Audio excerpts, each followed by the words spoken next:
Hello, my YouTube family. I am back with another beautiful question, and this time the question is pertaining to groundwater hydrology. And this question belongs to well interference, or we can say that multiple well system.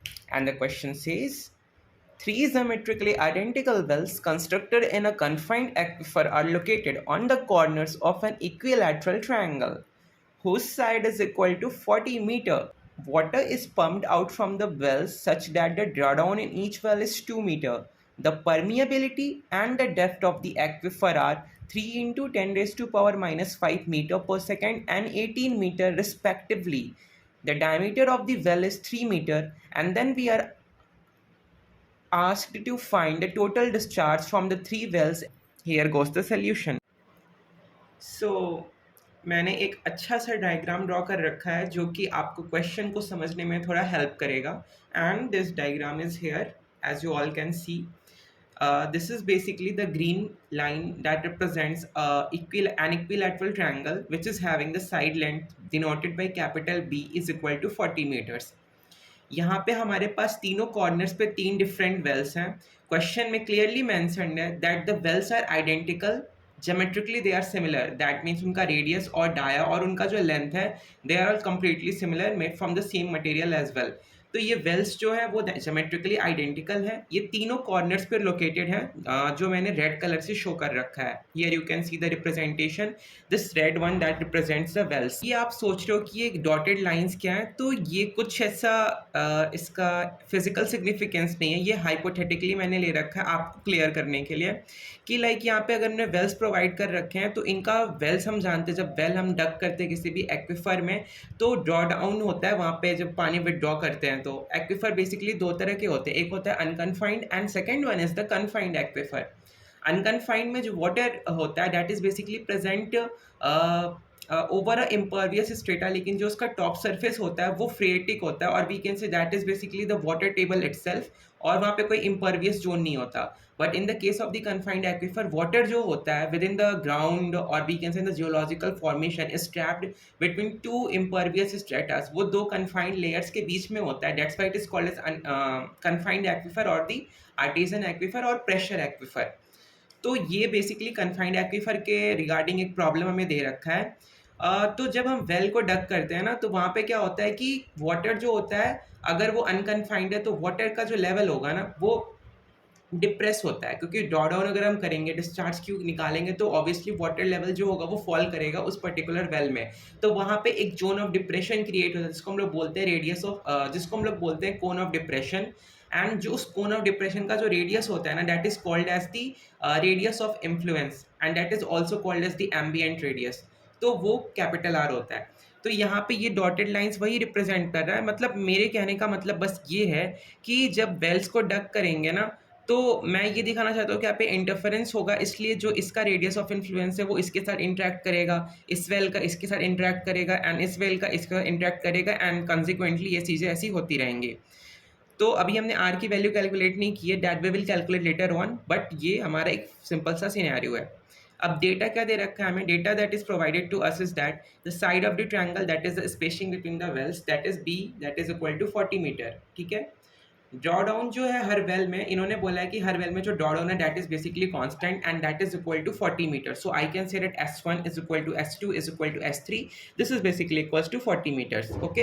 And secondly they are saying that we are having the value of the hydraulic conductivity और the permeability as capital K that is equal to 3 into 10 raised to power minus 5 meter per second. और फिर ये कह रहे हैं कि जो confined aquifer है उसकी जो थिकनेस या फिर जो उसकी डेप्थ है that thickness of the confined aquifer और the distance between the two confinement layers that is small v equals to 18 meter. Well का डाया दे रखा है 3 meter, so we will calculate the radius of the well small और w that is 1.5 meter और ये तीनों Wales का same होगा. हमें निकालना है capital Q that is equal to Q1. See this is the well number 1, this is the well number 2 and this is the well number 3. So I can say that the capital Q होगा that is equal to capital Q1 plus capital Q2 plus capital Q3. And yes, one more thing here, we basically make a assumption that we assume that the value of Q1, Q2 and Q3 is same, or we can say discharge from all the three wells will be same because the wells are identical and having the same drawdown. ठीक है. तो I will say that Q1 is equal to Q2 is equal to Q3. So I can say that the total discharge hoga that is equal to Q1 plus Q2 plus Q3. So that is equal to Q1 plus Q2 plus Q3, and this is nothing but 3 times of Q1. So Q is equal to 3 times of Q1. Now we need to estimate the value of Q1, and how we'll estimate that we will look further. अब हमें देखना है कि हम Q1 की value कैसे estimate करेंगे. तो the process for estimation of Q1 is simple. उससे पहले first of all we need to estimate the value of, as I said, the radius of influence और द एम्बिएंट रेडियस. तो उसको कैसे एस्टिमेट करेंगे? तो गाइस, रेडियस ऑफ इन्फ्लुएंस का एक एम्पिरिकल इक्वेशन होता है, क्योंकि यहाँ पे मेंशन नहीं radius of influence, so we will use that empirical equation, and that is, let me use my black pen, that is R is equal to 3000 SW under root of K. Here R will come in meter if SW is kept in meter and K is also kept in meter per second. So this is the formula for calculating the radius of influence. SW is the drawdown that is given to us as this one 2 meter, and K is the permeability that is basically given as where it is, 3 into 10 raised to power minus 5 meter per second. Okay. So let's calculate the value of R. So if I write that R is equal to 3000, SW is 2, and the permeability value that is given as 3 into 10 raised to power minus 5. We'll calculate this value. So 3 into 10 raised to power minus 5, we have to take root of this into 2 into 3000. It's coming out to be 32.86 meter. 32.86 meter, as you all can see. 32.86, right? So R is equal to 32.86 meters. और आपको पता है जो side length दे रखा है capital B, that is 40 metres.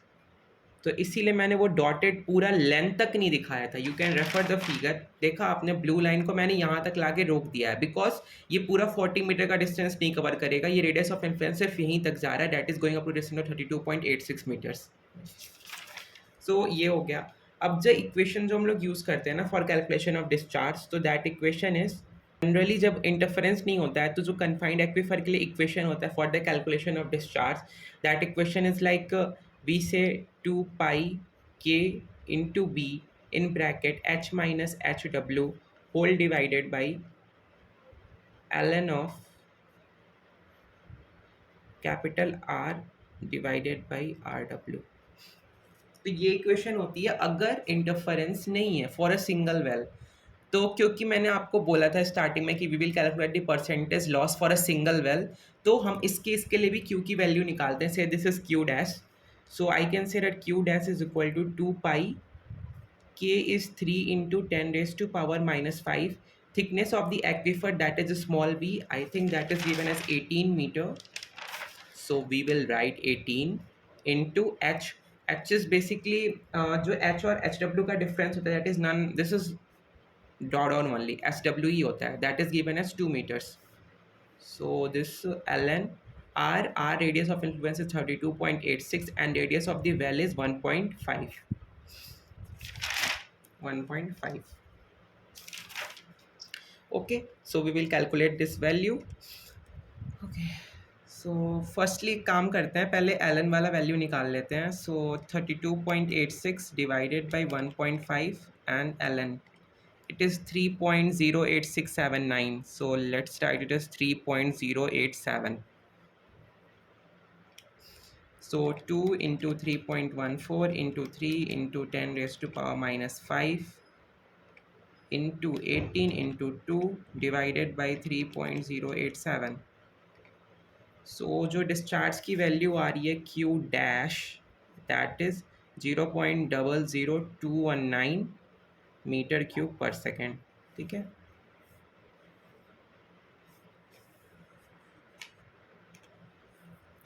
Okay, सो ये तो हो गया. अब उसके बाद से हम ये केस तब था when there is no interference, but since our case we are having interference of the multiple wells dug at the corners of an equilateral triangle, so we will use this particular equation. So Q1 equals to Q2 equals to Q3, denotations हमने पहले दिखा रखे हैं. So this is basically equals to, सब कुछ ऐसे ही रहेगा, it will remain same only, बस डिफरेंस आएगा इस टर्म में R बाई आर डब्ल्यू. So this is like we are having r cube upon r डब्ल्यू इंटू बी स्क्वायर. ठीक है. बी आपको पता ही, spacing between the wells, that is side of the equilateral triangle. So I can say that Q1 equals to 2 pi into 3 into 10 raised to power minus 5 into SW is I think 18 into 2 और ln r cube that is 32.86 का cube upon rw that is 1.5 into b is 40 का square. So we will calculate this value again. So first we will calculate the ln वाला term, 32.86 का cube divided by 1.5 divided by 40 का square, and then we will take ln of this value.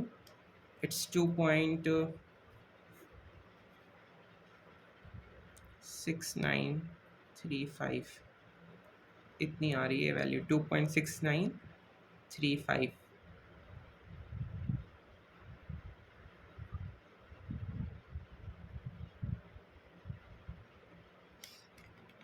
2 into 3.14, 3 into 10 raised to power minus 5 into 36 divided by 2.6935. तो ये आ रहा है Q1 आ रहा है 0.002518 metre cube पर second. I want to share one thing, like जैसे कि आप देख सकते हो इस केस में जब इंटरफेरेंस हो रहा है तो एक सिंगल वेल से डिस्चार्ज की वैल्यू इतनी आ रही है, but this is not the case. ऐसा नहीं होता एक्चुअली में. जब ऐसा होता है ना, इंटरफेरेंस का केस आता है, तो सिंगल वेल की जो डिस्चार्ज वैल्यू होती है पहले केस के कंपैरिजन में कम आती है. यहाँ पे ज़्यादा इसलिए आ रही है क्योंकि मैंने अज्यूम कर रखा है कि SW दोनों केसेस में सेम है, क्योंकि ये मेरा सेल्फ एक तरीके से टेकन डेटा है, सेल्फ अज्यूम्ड डेटा है, and this is the actual data. So मैंने बस ऐसा आपको बताने के लिए बोला था कि अगर परसेंटेज लॉस देगा, सो दैट इज सिंपली एक वेल का आप डिस्चार्ज निकालो जब एक्चुअल ड्रॉडाउन दे रखा हो, when there is no interference. फिर आप ड्रॉडाउन डिस्चार्ज निकालो जब ड्रॉडाउन दे रखा हो, when there is interference, and the percentage loss is Q dash minus Q1 upon Q dash into 100. तो वो उसके लिए मैंने ये लिया था. हालांकि यहाँ पे SW मैंने दोनों सेम रखा है इसलिए वैल्यू ज़्यादा आ रही है, बट एक्चुअल में ऐसा होता नहीं है. सो वो एक चीज़ है. तो will forget this and we will go with the actual thing that is asked in the question. ठीक है. तो फिर ये निकल गया Q1. So what is the value of Q? It is 3 times of Q1. So it is 3 into 0.002518. So I can say that Q की जो value आएगी 3 into 0.002518. See, it is this 0.00755. So 0.00755 meter cube per second. So this is the discharge from all the 3 wells when there is interference of the wells.